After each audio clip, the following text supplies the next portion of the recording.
And we're back with Take What You Can. This is my first time ever recording two podcasts in one day. And I'm feeling really emotional. I don't know.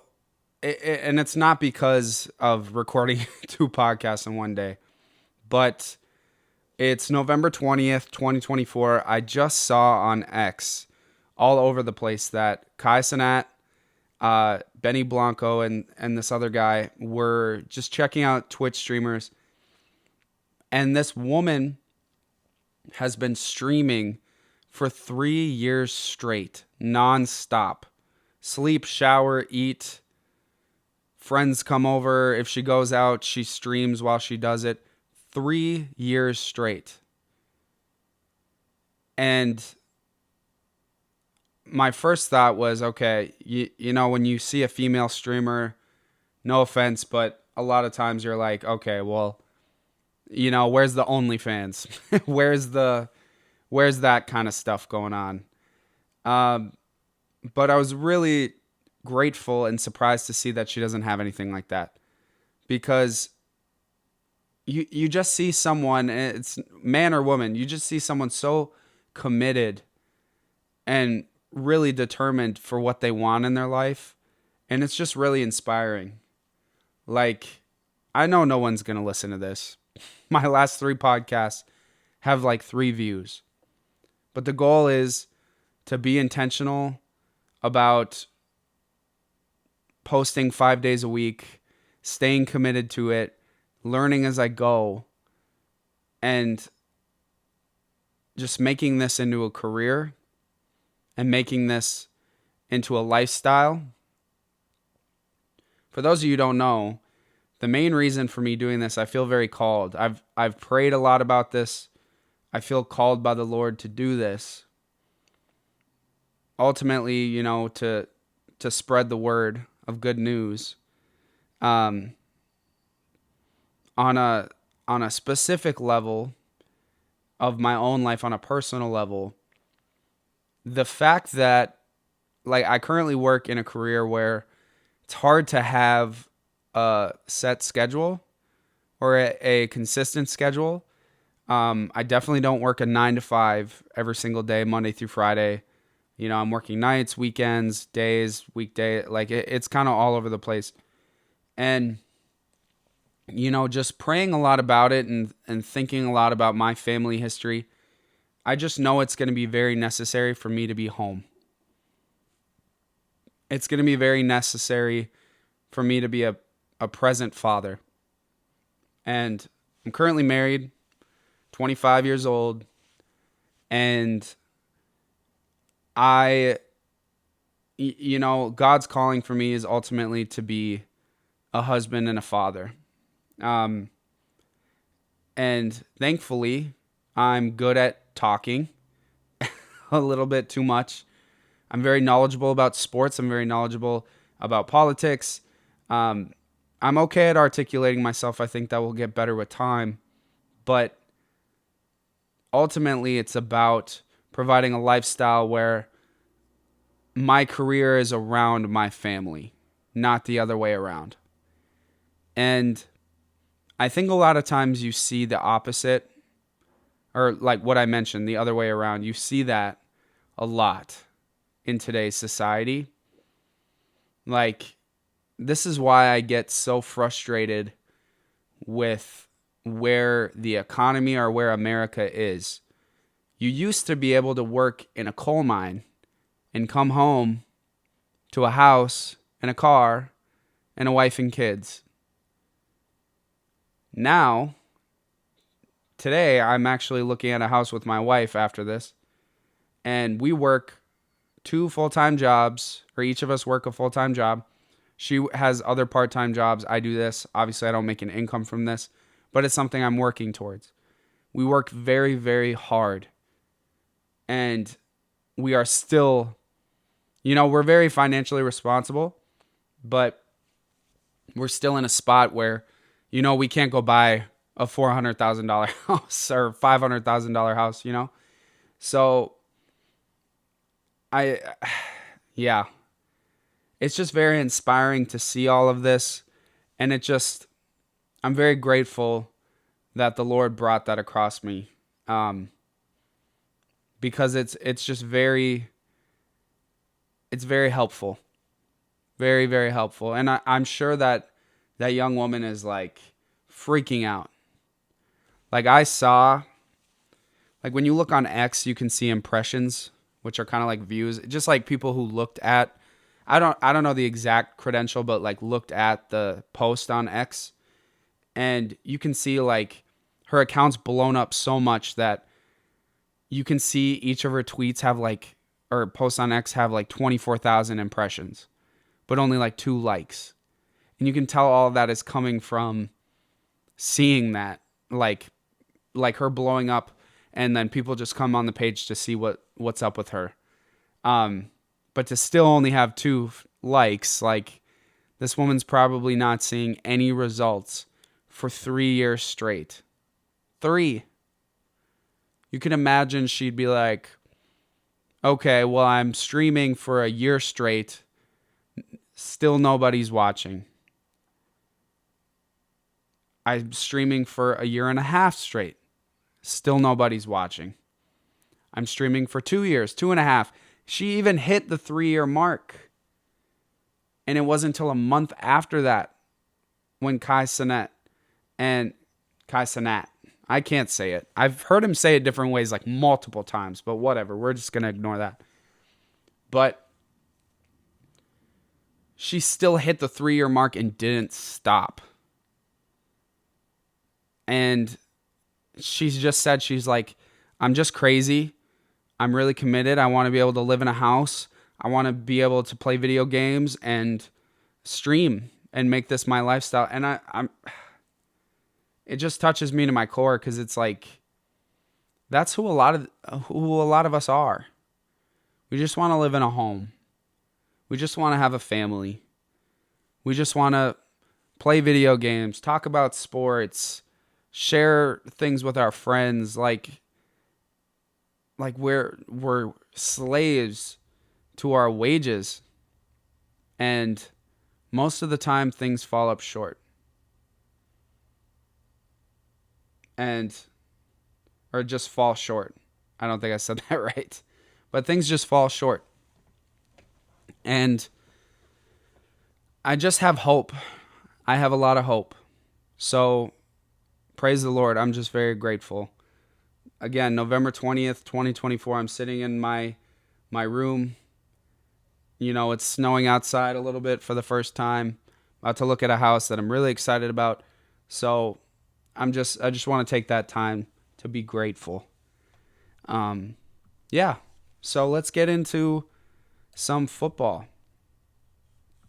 Let's get a little bit into, let's see here.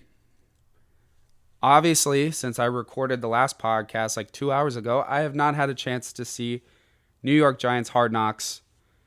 But I will Google here best quotes from New York Giants offseason. Oh. Yeah, but I'm not going to get it from Giants.com. Oh, yeah. Mara propaganda. Sounds about right. Okay. Let's see. Nope, not the Cowboys rivalry. Come on. We really got nothing here? New York Giants. Oh, because I just put season, off season, HBO Max, Hard Knocks. Let's just do that. See what we got.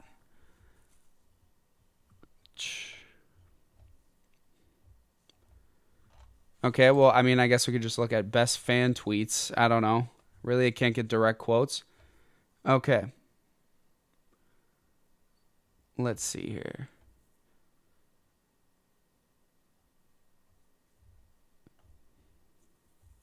Pressure makes diamonds.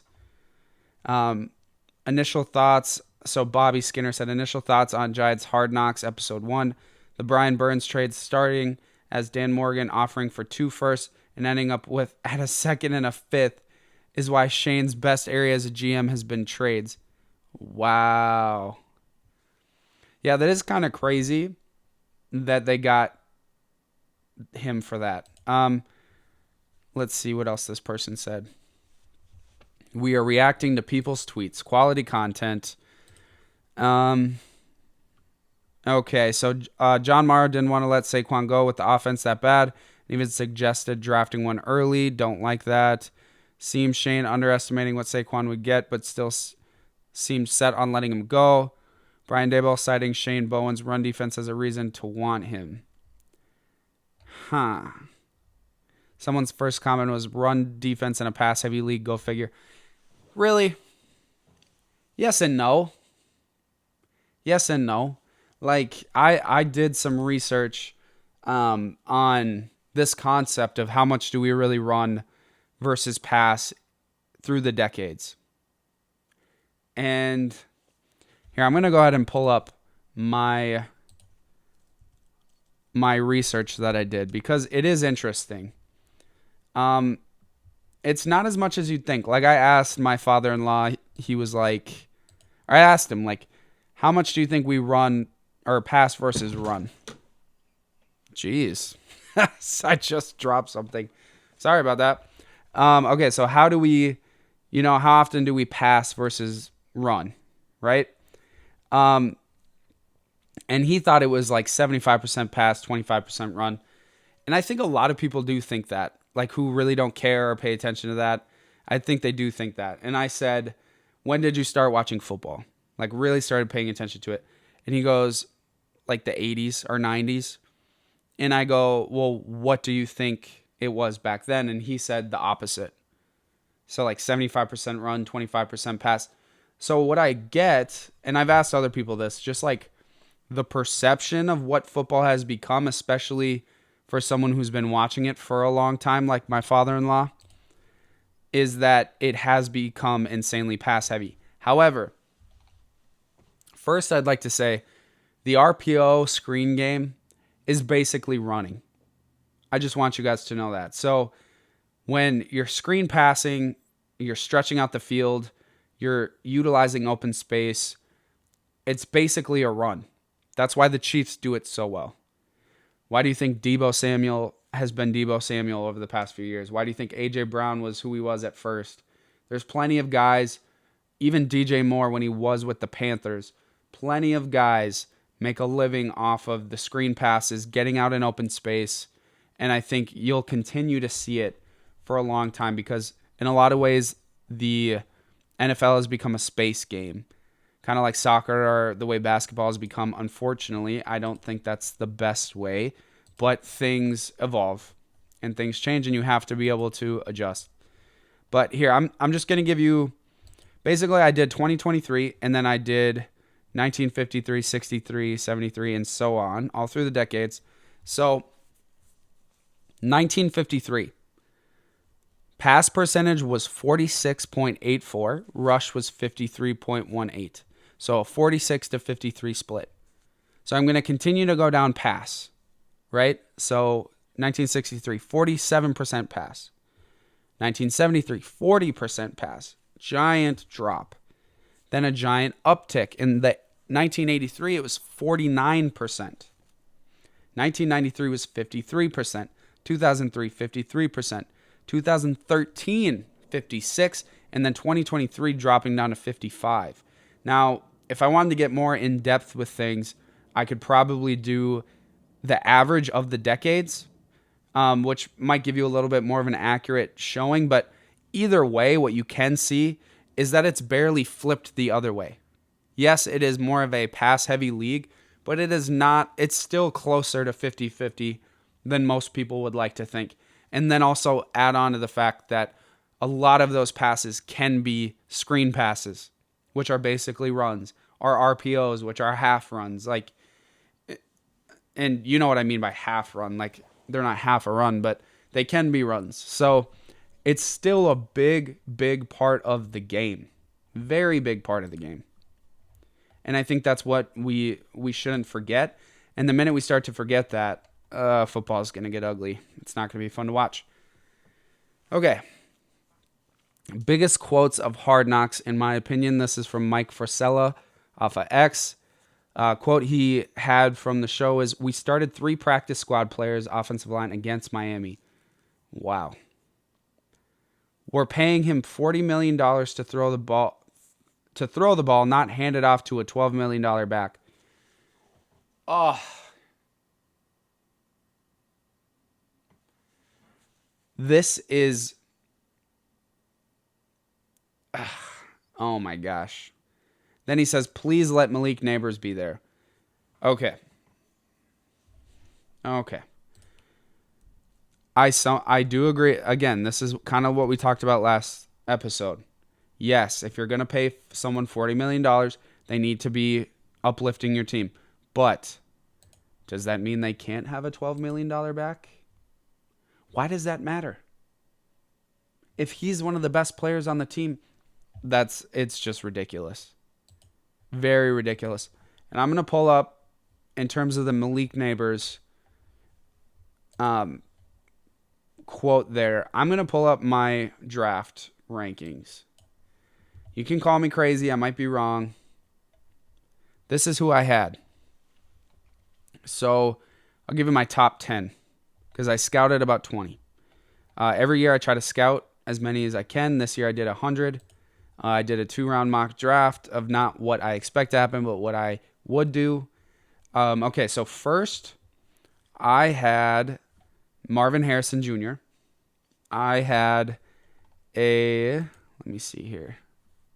Do I have my grading on here? Yes, I do. Nice. Okay. Marvin Harrison Jr. I had a top 5 grade on him. Doesn't mean I think he should go top 5 or like in terms of value or this and that. You can still have a grade on the talent, but doesn't mean they're necessarily go top 5. Brian Thomas Jr. I really struggled with either having him or Marvin Harrison as wide receiver 1. I saw a lot more. Again, I saw a lot more versatility in Marvin Harrison's game, but kind of like what we talked about before with CJ Stroud, and we were talking about quarterbacks, is sometimes it's hard when a player, even a wide receiver, when a player is really good at a lot of things and not necessarily spectacular at one thing. Then it becomes the question, are they just really good and like all pro kind of level, or are they average because they're just pretty good at everything? So, but I kind of took the bait in the sense of I'm going to think Marvin Harrison is just that guy. He's really good in all areas. He has been shaky this year. I don't know if that's necessarily his fault. I think they have good weapons, but the Cardinals need a better offensive line. They need to keep running the ball. And I really like Wilson. I really liked him coming out of the draft. I think it was last year. He just dealt with a lot of injuries in college, so he kind of fell. But he was probably the most talented, if not one of the most talented wide receivers last year. So we'll see how it goes. We'll see if he can stay healthy, continue to improve. But yeah, so number 2, I had Brian Thomas. I also had a top 5 grade on him. Dude's amazing. The best way I could really describe him, I remember talking to my sister's boyfriend at the time and just kind of mentioning how much he reminds me of Justin Jefferson, JJ, in some ways. The best way I can describe him, the way he breaks in and out of routes reminds me of JJ a little bit. However, he's taller than JJ and he's faster than JJ. Deep speed. His ability to cut in and out of routes is close, not as good. But also, I wouldn't say he has like the strength and contested catch ability of Justin Jefferson. But this dude is going to be legit. He's going to be an all-pro level player. And you already see on a struggling Jags team with, they had Gabe Davis, they had Christian Kirk. I know they've gotten hurt, but they had some solid people at wide receiver that he easily could have sat behind, and he's shown up. All right, so the next one, I had a top 8 grade on Rome Odunze. I think I'm still in the point where I feel like I'm right about that. I just remember him being like a 50 or mainly like a stretch the field kind of guy. His physical abilities are freakish. I mean, he's 6'3", 216. Um, and I just think he might take a little bit of time. He's behind some really good receivers. Once they learn how to use him correctly, he's going to be legit. Then I had Jalen Polk, who was a surprise to me. I had a top 12 grade on him. He was just a really good all-around receiver. If I remember correctly, he kind of reminded me of Chris Olave, who is the perfect kind of number 2 guy, but is like a really low level 1, but really high level 2. And I think a top 12 grade or a mid first round grade on someone like him is definitely feasible in today's NFL, especially how much they use receivers. So then I had Jermaine Burton, who is a freak, speed-wise, in and out of breaks, deep ball guy. You can tell he knows how to play the receiver position well. He just lacks he's 6 foot, 194.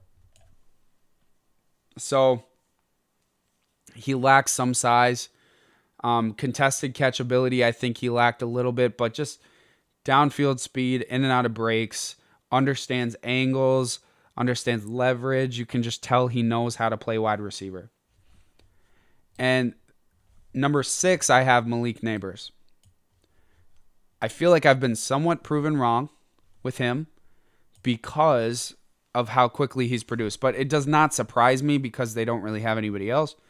But my thing with Malik Nabers is he was almost the opposite of Jermaine Burton in some ways in what he lacks. Like, Malik Nabers' talent is insane. Insane. His ability to get in and out of breaks, his long speed, even his catching is really good. The problem is I don't think he knows how to play wide receiver position as much as you'd like him to. He is only 21 years old, or 20 years old, maybe 21 now. I had a mid-first round grade on him still. You know? He ain't going anywhere. He's still a great player. I didn't think he was 2. Now, you can make an argument he's better than Jermaine Burton, Jalen Polk. I would understand that. But to say he was better than Marvin Harrison, Brian Thomas, or Rome Odunze coming out, and this isn't saying that he's not going to have a better career. He very well could. He probably has a higher ceiling than a lot of these guys. But I didn't see it coming out. I think he definitely needs to learn a little bit more about route running, about angles, and I think if he can, he's going to be legit. I don't know if he'll ever be Odell Beckham in his prime, but he might be close. Malachi Corley, who went to the Jets later on, I had a late first-round grade on him. I really liked him. Probably one of the best after-the-catch players. Roman Wilson. Oh, my gosh. I love this dude. He's kind of like a little bit more of a poor man's like Jermaine Burton. Really good. Down the field, in and out of breaks, speed guy, understands how to play the receiver position, is just a little limited physically, but he perfectly fits what the Steelers are looking for. He's been hurt and he's young. Usually they take a little bit of time for Steelers wide receivers. They know how to build up the system or build them up the ranks and develop wide receivers. It might take a little time, but dude, Roman Wilson is a great number 2. Next to George Pickens. So, at least in the long term. So, I'm really excited. Number 9, I had Keon Coleman. I had a late first round, early second round grade on him, which is basically where he went. I saw some separation-ish, or like the ability to separate with his speed and agility and in and out of routes. I saw some of that. But then you see, his size is 6'4", 216. He's unmatched. He's going to be great in the red zone. I really like the fact that the Bills took him. I think they took him a little higher than I may have. Let me see. Keon Coleman draft. He went, where did he go? 33rd. Oh, okay. No, I don't know why I thought he went in the first, but yeah, no, that's a great place to take him. Exactly where I would have. And then we got Ricky Pearsall. who a little older, 23. I had him as an early second. This one might have been what I confused with. Yes, the 49ers took Ricky Pearsall. I think mainly because they didn't know what was going on with their wide receivers. I really like him. Really solid player. Really fast. Good in and out of breaks.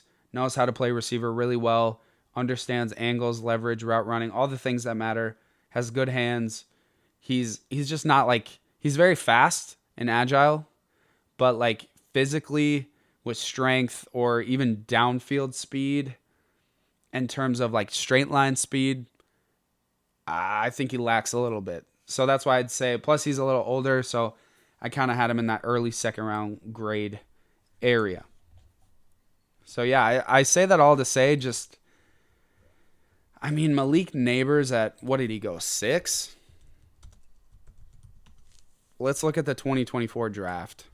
2024 NFL draft results. Let's take a look. Pulling it up on NFL.com real quick here. Obviously, first overall, we had Caleb Williams. Come on. We had Caleb Williams. We had Jaden Daniels, who I thought was taken a little high, especially with where the Commanders were at offensive line-wise. But, you know, I'm going to eat my crow. Jaden Daniels is the man, at least right now, and he's overcoming all the issues that the Commanders had. I thought they should take Joe Alt because I think they were still a year away from a quarterback. And I don't think that's that crazy to say that most people would have thought that the Redskins, here I go again. The Redskins were a year away from really being able to support a quarterback, right? I don't think that's that crazy to say. You know, then we had Drake May, who I don't really believe in that much. I had an early third round grade on him. Again, we talked a little bit about this, like how I grade quarterbacks a couple episodes ago. I don't really believe in second round quarterbacks unless there's like crazy circumstances. But I think to me, the way I grade, if you're not a first round quarterback, in my eyes, the best route or the next best is early third round. And that's kind of where I had Drake May. I don't get the buzz. I just don't. Even I saw John Gruden, just saying he would have took Drake May over Caleb Williams or, oh my gosh. Dave's hot chicken, bro. I'm dying over here. He probably would have took Drake May over Caleb Williams, which I think is crazy. I mean, maybe in the right system, but I don't know. He's playing better than I maybe thought he would be, but I don't think he's going to be the guy. Marvin Harrison at 4, that's a solid pick. Joe Alt at 5, perfect fit for the Chargers. Minnesota guy, actually. Then we got Malik Neighbors at 6. That's where he went. Yeah.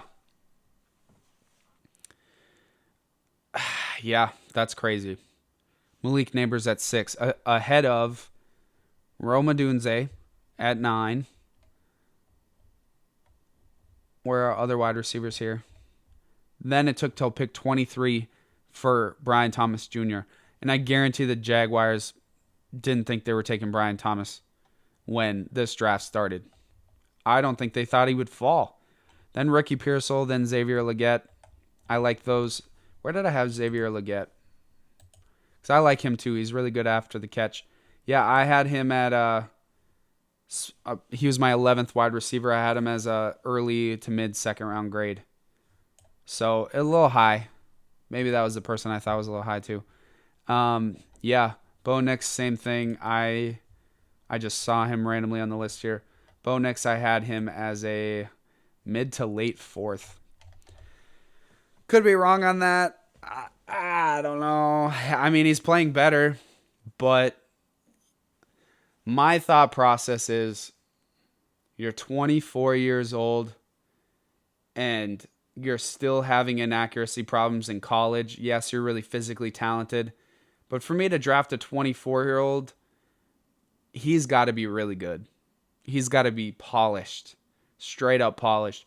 That's why I loved Michael Penix. he was my quarterback too. I had him as a top 10 grade. Caleb was my only top 5. I had Jane Daniels as like a top 12. And the main reason is Jane Daniels played in like a college, very kind of college level offense, had a lot of talent around him. You know, he was really talented runner, but like not as much as like Lamar, which I know most people aren't, but if that's what you're relying on, then he needs to be around that level if you're going to take him top of the first round. Then I had J.J. McCarthy, who went late first, or I had him as a late first. You know, when I say late first, it's kind of someone who has the skill set to develop into like a franchise player or a great starter, but just may need some time. And J.J. McCarthy's 21. Again, yeah, we had some older quarterbacks, but when the Falcons took Michael Penix, I was so sad. I was really hoping the Vikings would get him, and there was a strong possibility they could have because we were ahead of the Raiders, and I know the Raiders really wanted him. I was shocked when I saw Atlanta take him after getting Kirk Cousins. So I'm like, you're going to take both my quarterbacks? Come on, Atlanta. Dirty Burden across the stage. What are you doing? What are we doing? But yeah, no. Okay, back to reactions. Let's see here. Back to reactions of this Hard Knocks episode. This was just episode 1 of these reactions are for. Okay.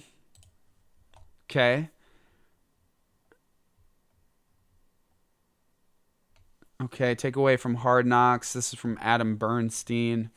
Shane was looking at all other options at running back and pursued Singletary, Swift, Jacobs, and Pollard in free agency. Daniel Jones' injury is concerning, but Shane believes this is his year. No, I think he thinks this is his only year to have a chance or else he's getting rid of him. Brian Burns was always on their radar. Why wouldn't Brian Burns be on your radar? He's a freak. Plus, they've been struggling with pass rush. Also, you kind of like Kayvon Thibodeau pick was kind of a tank because if Kayvon Thibodeau was really that guy, would you be trading for Brian Burns? I don't know if you would. I don't think you would. Joe Shane on Daniel Jones' 2023 season. He didn't have much of a chance this year. You could have blanking Patrick Mahomes behind our line, and he isn't winning. I agree. But what? What? How do you have the knowledge and the wisdom to say this, but then you say about him getting paid and saying you're not going to hand it off to a running back? What? That doesn't... No. Those contradict each other so hard. Okay, someone... Yeah, Giants making it obvious the first 5 minutes of Hard Knocks. They never wanted Saquon back. Man, I'm so glad. I don't like the Eagles at all, but man, I'm glad Saquon's doing well.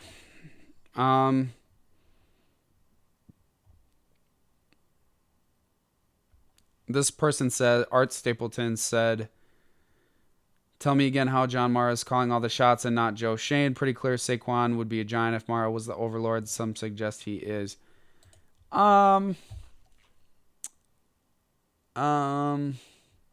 Let's see who you are, buddy. Oh, here we go. New York Giants NFL beat for North Jersey USA Today, a.k.a. propaganda pusher. Here we go. Allegedly, my opinion, may be getting a little extra in the pocket from John Mara, allegedly.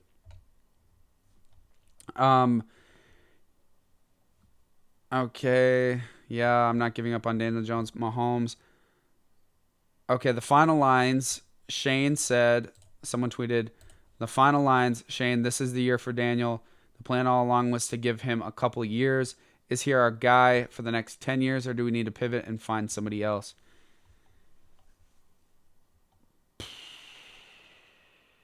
Yeah, that's fair. I mean, I guess what? You're going to see if he can thrive in in dysfunction. If he can do okay in dysfunction, and then you're going to be like, okay, yeah, he's our guy. It's like, what? What? Okay, Joe Shane is, okay, someone tweeted, Joe Shane is saying the same thing we're thinking. Daniel Jones has to step up or they'll pivot. This is a year we'll have to prove his worth. Can Daniel answer the bell?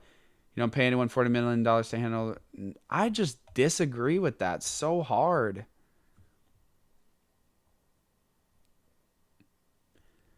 Panthers GM Dan Morgan, you want to give us 2 1s for Brian Burns? Shane says, oh, and then he ends up getting a 2nd and a 5. What a bunch of clowns. Clowns. A 2nd and a 5. Yo, the Panthers GM should just get fired right now. Like right now. Because Brian Burns, okay, we're going to check up his PFF grade. We're going to check his, here, let's see. I know Pro Football Reference has a number where they grade players. Let's see here. We're going to go to teams, and we're going to go to Panthers. And we're also going to pull up Brian Burns as well. Let's go Brian Burns here. Player grades. Trying to talk while I'm finding stuff to still seem entertaining. Okay, AV. So Pro Football Reference has this thing they call approximate value. So it's they call it our attempt to attach a single number to every player season since 1960. See our About section for more details. So I'm going to pull this up. Where is the About section? I don't know. Okay. Either way. So Panthers, Brian Burns. Do they have one here? Okay. So Brian Burns was their approximate value best player in 2022 for the Panthers, right? So let's look every year. So that year his AV was 11. Do they have it other places? Yeah. He had 10 in 2021 when he was a Pro Bowler. AV score was 11. Yeah. So this dude is legit in terms of that. Let's also look at his stats. So 2021, he had 4 passes defended, 2 forced fumbles, 9 sacks, 50 tackles, 13 tackles for loss, 18 QB hits, had a score of 10 approximate value. 2022, played all 16 games, pass defended 3, forced fumbled 1, 12.5 sacks, 63 tackles, 29 assists, 17 tackles for loss, 22 QB hits. Yeah, he's a freak. He's also like 6'5" and really fast. So let's go edge defenders. We're going to pull up PFF here. We're going to look at his grades all around. What you really need to know about Brian Burns is that he is a freak. He's 6'5". He ran a, let's see here. Do they have it? Brian Burns. Maybe he never ran a 40. I don't think he ever ran a 40 at the combine. That's probably why they don't have it. But okay. Okay, the years that he was supposedly good. According to Pro Football Reference, he had a 60 grade and a 64.5 grade for PFF. So, I don't know. I don't know who to trust anymore. Basically, just watch the film. You don't need to watch him play very long or watch the film very long to know that he's just a freak. People like him do not come around very often. And when you get one that hits and the talent actually matches, and potential actually matches the ability to play football, then you definitely keep those guys. And when you trade them, it's usually because you don't want to pay them. And if you trade them, you better be getting at least 1 first round, if not multiple first round picks for him, which the Panthers did not. And yeah, the Panthers are terrible. Terrible. Let's see what else here. Let's see here. There's a Hard Knocks Giants day after thread. Let's see here.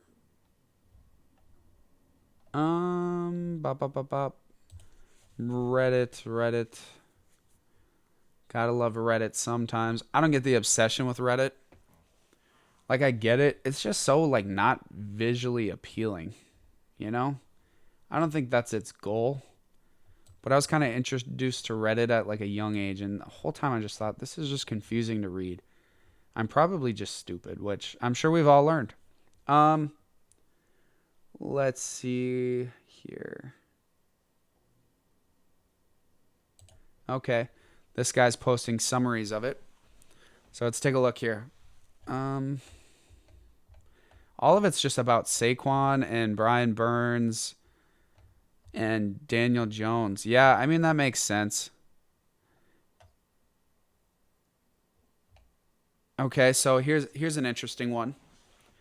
Okay, so this is from their defensive coordinator, Shane Bowen. He said, we're going to be structured. Okay, this is so annoying. Why do we keep moving around here? Don't you love when just ads, like, totally mess up the whole page? We're going to... I literally can't even read this quote. Okay, we're going to be structured by having our 4 elite pass rushers up front, 4 guys who can line up, put their damn hand down, go in. Okay? That's fine. That works. Let's look. Let's look at your team. Let's see what you got. Because I agree. I don't know if you have... I agree with the ideology. I don't know if I agree with the fact that you have 4 elite pass rushers. I would say you have 2. It's still up for debate whether or not you have 3. Who is your 4th one? That's what I don't understand. Is it... No, it's not. Is it Azeez Ojulari or BJ Ojulari? Who got BJ Ojulari? Because I really liked him. I think he went to the Falcons, didn't he? Oh, no, he went to the Cardinals. Okay, Red Bird. So there we go. Yeah, okay, we got Brian Burns, Dexter Lawrence. We got Azeez Ojulari. But I don't know who's your... I know you got Kayvon Thibodeau. But who's number 4 that you're referring to?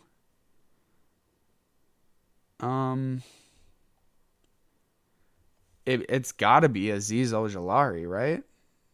Because I don't know who else you're talking about. Am I just dumb? I don't know. Okay, well, let's keep going here. That one was just interesting. Yeah, Brian Burns, that's crazy.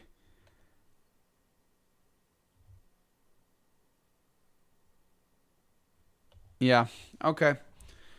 Well, that's enough on the Giants off-season talk a little bit. Let's see what else we got here.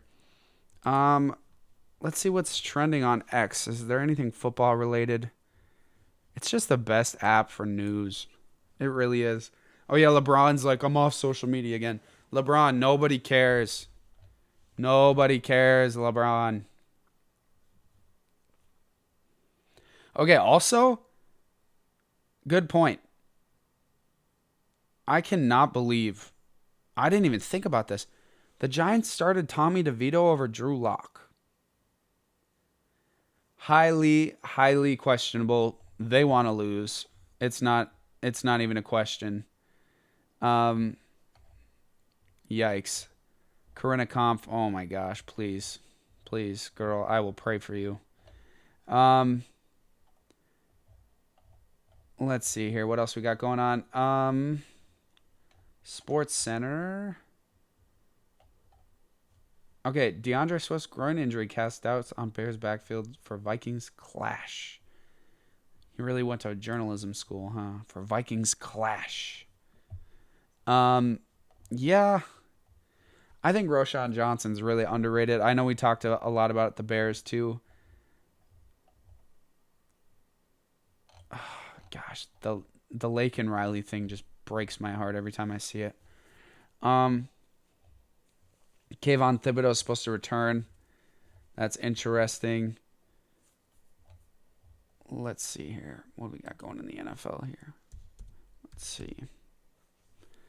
Don't you love all the Trump dances? After he won, I went into work and I did it because I have a lot of coworkers who really wanted him to win. And when I walked in, they're like, "Hey," and I like started to do it. And it's just funny to see that the NFL is doing the same thing. Let's see here. The Super Bowl everyone wants. Dude, Detroit, Pittsburgh would be an insanely good Super Bowl. I just don't want the Giants. I just can't stop talking about the Giants, can I? I just want the Vikings to win before the Lions. That's the main thing. The Lions can't win a Super Bowl before us. The Vikings have like the fourth highest winning percentage in NFL history. And everyone in the top 5 at least has one Super Bowl, if not more. Which blows my mind, but also doesn't at the same time.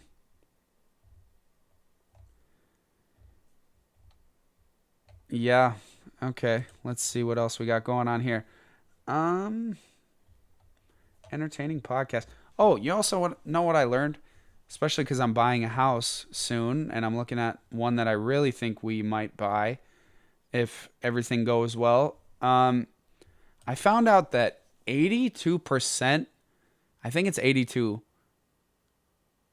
of Americans live in only 2% of the land in America. And then I also saw something like the amount of I forget what the exact square footage was. The point was it's like a two bedroom, like one bath home, like a starter home that you don't see a lot of anymore. And they talked about how like we used to produce like millions of them and now we don't produce any of them. And then they talked about how BlackRock buys up a lot of houses. So like say you're trying to sell like a $250,000 house. BlackRock's like, "Hey, I'll give you $350,000 for your house. I know like the people down the street want it, but BlackRock, I'll buy this for you. Or I'll buy this from you." And then they rent it out. And that's a big part of also with a lot of the illegal immigrants in this country just taking up a lot of the housing. I mean, yeah. With that too, it's like no wonder the housing is as crazy as it is. It really is crazy. Yeah, what else we got going on here? Okay, just the fact. Okay, let me say this. I keep trying to go on. 82% of Americans live in 2% of the country, live on 2% of the country. That is nuts. There is Chinese companies, or it's either the government or companies. See, look how well educated again I am. Hold on. Chinese companies owning American. That's what I want to see.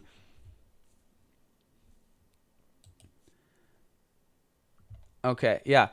According to NPR, heard on All Things Considered, China owns 380,000 acres of land in the U.S. A Chinese company bought a land near an Air Force base in Grand Forks, North Dakota. Dude. Chinese people, like from China, not racial here, people from China or the Chinese government or Chinese companies own 380,000 acres of land in the U.S. That's crazy. I don't think this could be a hot take. I don't think other countries or their companies should be able to own land. I think you can own businesses and own buildings. I don't think you should be able to own land in the U.S. That is wild. And we're talking about a housing crisis. And we're talking about, giving first-time home buyers tax break or a loan or like what? That's not going to fix anything. That's just going to drive up prices even more. What you need to do is get these companies that aren't even from the US out of the US. That's what needs to happen. Goodness gracious. Oh my gosh. Yikes. Okay. Well, let's see what else is trending. Let's hop on sports. No, not Sports Center. Sports Center isn't even fun because it's like give me interesting content, not just like top highlights, which I don't mind highlights from time to time, but like give me something better than this. Maybe I'll just go on Bleacher Report and see what's up. Let's see. Bleacher Report. Unfortunately, I'm going on the website, not the app.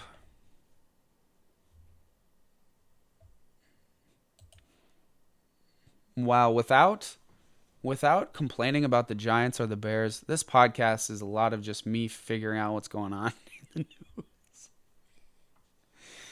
news. Yeah, okay. This is going to turn into a Giants and Bears podcast. That is what is going to turn into.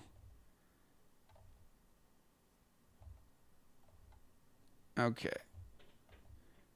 Yeah, Drew Lock questions QB1 call. Daniel Jones taking QB4 reps. Yeah, this is about the money. Joe Burrow is the man. Oh, Jerry Jeudy's cryptic tweets. Let's see this. Oh my gosh, I gotta talk about what I saw on X or next. Oh my gosh, it was crazy. Okay. Browns Jerry Jeudy posts cryptic tweets amid NFL rumors Jets owner vetoed trade from Julia Stumbaugh. And oh, he said, nah, I did. LOL, God did. Jerry Jeudy's stupid. So he just didn't want to go to the Jets, so he went to the Browns. Okay. Nobody cares. Okay. Dude, Jay Leno. Oh my gosh. If you haven't seen this, someone beat up Jay Leno. Yeah.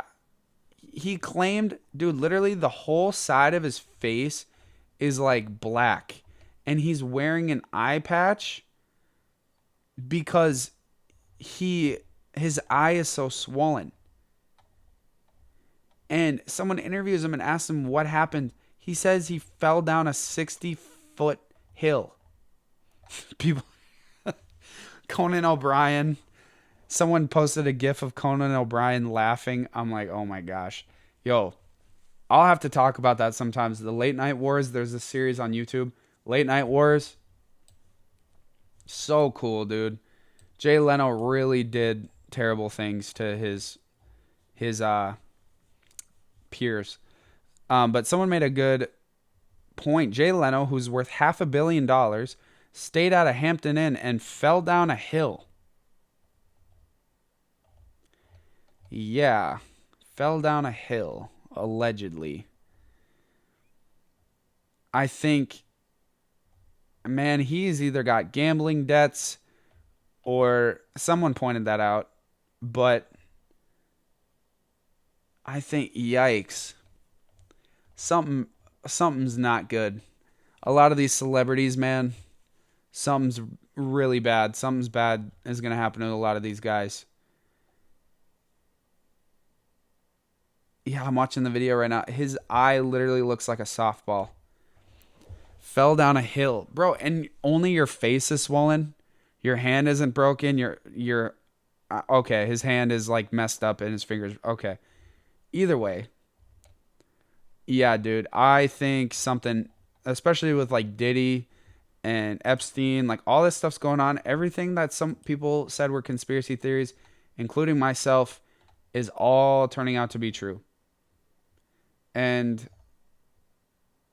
yeah, it's like there's only so long you can call someone a conspiracy theory. Oh my gosh, I don't want to see that. Yeah, dude, Jay Leno. Yeah, dude, that is not going well at all, and I'm really concerned because, like, I'm not concerned because if this has to involve like Diddy stuff, because I would not be surprised. Like, these people are sick. They are really sick. They think they're above God. They really do. And when you don't have a God and you think you are God, you are willing to justify a lot of different things. And yeah, I'm just waiting for all this stuff to come out. I really want to see the Epstein files. I want to see JFK files. I think they've been hidden for way too long. I think a lot of people forget. Like, we live in a democratic republic. Our government works for us. That it should not be like a hot take. Our government works for us, not the other way around. They're not allowed to hide things from us. Like, even for the sake of national security, you can argue they're not allowed to hide things from us. They work for us. They work for us. They can't hide things from us. If you owned a business and your employees were hiding things from you, not just hiding things from you, but hiding things that directly hurt you and the business, not just the business, you too. And they're not only not listening and hiding, they're going against exactly what you say. They're going complete opposite of what you say. That's not how America works. It's just not. It's really not. But what is... Okay, so now they're saying Jay Leno is an official member of the Black Eye Club. Okay, I'm going to Google the Black Eye Club.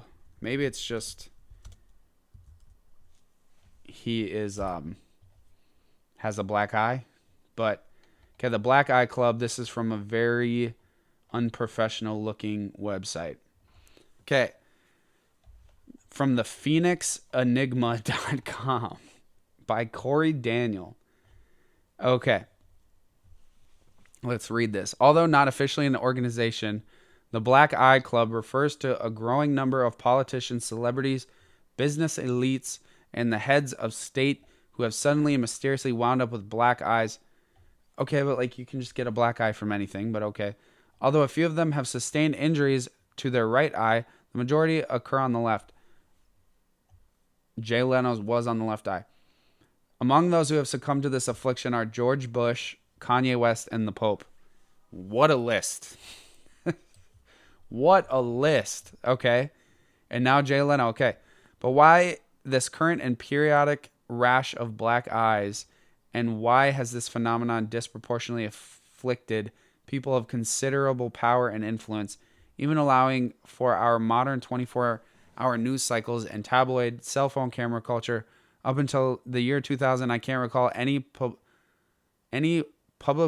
publicly recognizable figures having black eyes. Okay. This is starting out stupid, but okay. It would appear that there are two main categories within the Black Eye Club: those seated firmly into positions of government, politics, and those in entertainment and Hollywood. Are there others in the fields of science and military? I'm sure there are. Okay. Okay, Mitt Romney had a black eye. Jimmy Carter. Okay, Bernie Sanders, George Bush, Harry Reid. Okay, they just have black eyes. John Kerry. Okay, none of these look nearly as bad as what Jay Leno had. But also, okay, let's think about this. Yes, these people having black eyes. But also, like, to say it's like, oh, it's mostly on the left. Like, okay, the odds of you getting a black eye can happen any moment. I got a black eye from getting kneed on a trampoline in the face. It happens. And then in terms of, like, what eye it is, you got a 50-50 shot, brother. Like, it's not There's not 20 different eyes and they just happen to all be on the same eye. Like, okay, let's finish this. Theories as to the strange phenomenon are a buzz on the internet and range from secret society ritual that involves striking the participant in the head to alien abduction and soulscaping in order to replace our world leaders with alien consciousness. More on soulscaping at the bottom of this page, okay?